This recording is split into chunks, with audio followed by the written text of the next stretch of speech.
Здравейте! Наричам се Веселинка Живкова и се намираме на посока запад, изток-запад се движим. На върха вдясно виждате знамето на Базар де ла Вил де Пари. Това е Париж. Вдясно важно място. Вляво виждате сградата L'Hôtel de la Ville de Paris. Ville de Paris, градския съвет. Вдясното място с знамето е доста важно от логическа гледна точка, практическа. Там е необходимо винаги да се стремите, защото ако на всеки час не се налага почивка за чиста тоалетна, за вода, на последния етаж с асансьора на 5-я етаж се намират тоалетни достъпни за всеки. На базар. С сградата с знамето вдясно. Движим се покрай стената на Вил де Пари, където е кмет Ани Хидалго, испанска емигрантка със сестра в Калифорния. Обикновено надписа в ляво, който виждате и ще минем покрай него, обикновено този надпис казва Офис де туризъм.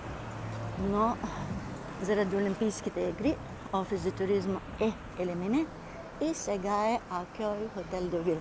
Всички идват там за пропуските, баджовете. Виждате ги къде са на вратовете на хората.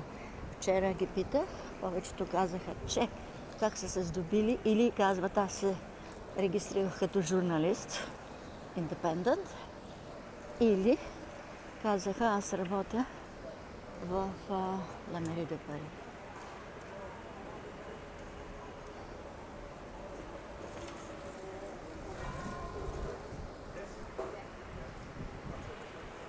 Така, добре, акредитацион.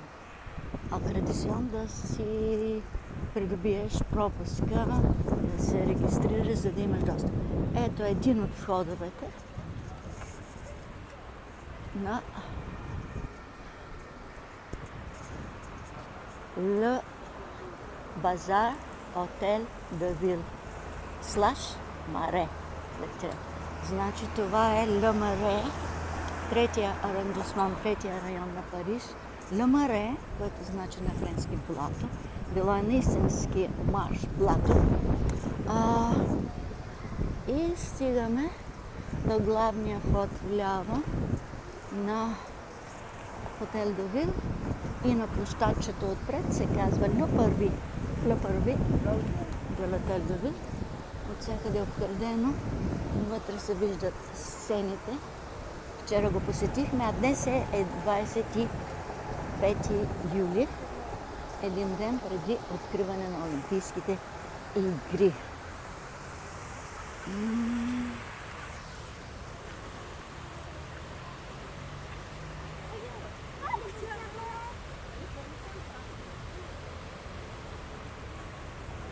Отново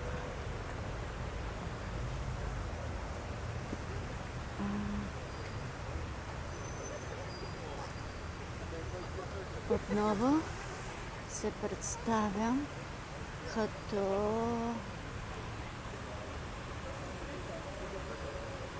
Веселинка Живкова.